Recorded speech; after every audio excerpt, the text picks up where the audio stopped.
बिस्मिल्लाहिर्रहमानिर्रहीम, अस्सलाम वालेकुम। आई होप आप सभी ठीक होंगे। इस वक्त तुर्की वाद ऐसा कंट्री है जो पाकिस्तानियों को वीज़े दे नहीं रहा बल्कि वीज़े बांट रहा है।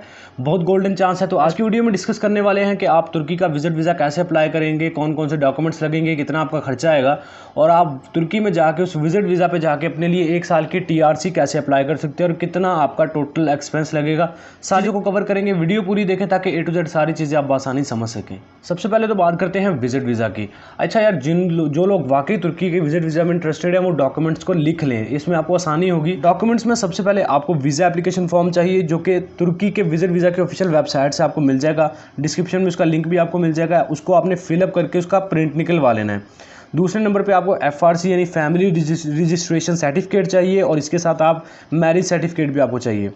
सेकंड, आपका पासपोर्ट और ID कार्ड आपको चाहिए। पुलिस वेरिफिकेशन सर्टिफिकेट है। हेल्थ इंश्योरेंस आपको चाहिए। पुलिस क्लियरेंस सर्टिफिकेट है। कवर लेटर आपने जिसमें आपने लिख देना है सारी चीज़ें कि आप तुर्की में कितने दिन के लिए जाएंगे, क्या क्या विज़िट करेंगे, कहाँ कहाँ जाएंगे, कहाँ रहेंगे, सारी चीज़ें लिखनी है। इसके अलावा NTN यानी नेशनल टैक्स नंबर भी आपके पास होना चाहिए। 2 अदद वाइड बैकग्राउंड तस्वीर होनी चाहिए और लास्ट 3 मंथ की आपकी बैंक स्टेटमेंट जो कि प्रूफ के साथ लगेगी। कम से कम उसमें 3 लाख रुपए आपका एंडिंग बैलेंस होना चाहिए। बैंक स्टेटमेंट आपके फादर की भी लग सकती है, मदर की भी और आपके ब्रदर की भी लग सकती है।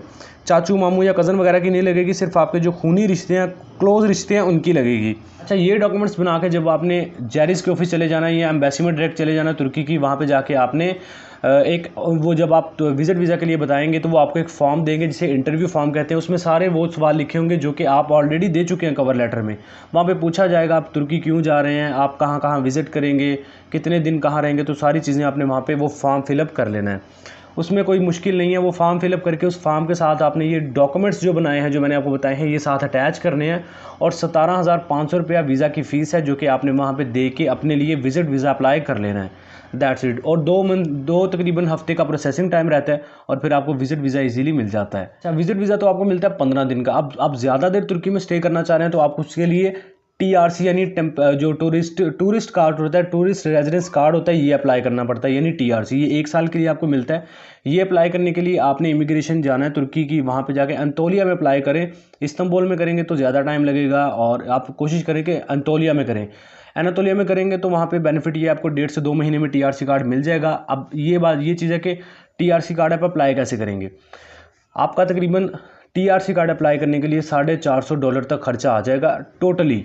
और $450 आपका कैसे आएगा, आपने इमिग्रेशन ऑफिस जाना है, वहाँ पे अपने डॉक्यूमेंट्स देने हैं जो कि आपके डॉक्यूमेंट्स हैं, पासपोर्ट, आपकी फ़ोटोज़ और जो भी आपके एडिशनल डॉक्यूमेंट्स हैं वीज़ा के लिए दिए थे वही लगेंगे।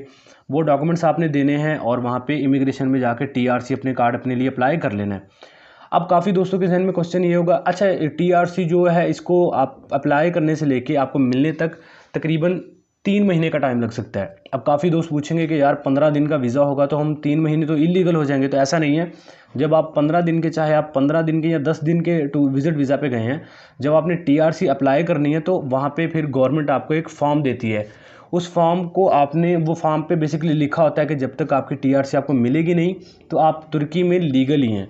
वो 3 महीने के लिए वो आपको लीगल करेगी। 3 महीने के अंदर अंदर आपका जो है वो TRC का फैसला आ जाता है कि आपको मिलनी है या रिजेक्ट होनी है। तो 3 महीने का आपको टाइम मिल जाता है। 3 महीने आप तुर्की में लीगली स्टे कर सकते हो और 3 महीनों में आप तुर्की से अपने होम कंट्री वापस जा सकते हैं, तुर्की आ भी सकते हैं, कोई इशू आपको नहीं रहेगा। अच्छा, ये जो आपको TRC मिलेगी इसे रेड कार्ड भी बोलते हैं। इस पर आप जॉब नहीं कर सकते, आप बिज़नेस कर नहीं सकते। हाँ, आप जॉब ढूंढ सकते हो, बिज़नेस को देख सकते हो, आइडियाज़ ले सकते हो। तो बेसिकली आप सिर्फ ये यहाँ पर रह सकते हो। अब अगर आपको जॉब मिल जाती है तो फिर आप अपने लिए ब्लू कार्ड अप्लाई करोगे जिसका मकसद होता है वर्क परमिट। TRC पे आप काम नहीं कर सकते, आप सिर्फ वहाँ पे लीगली रह सकते हो 1 साल के लिए।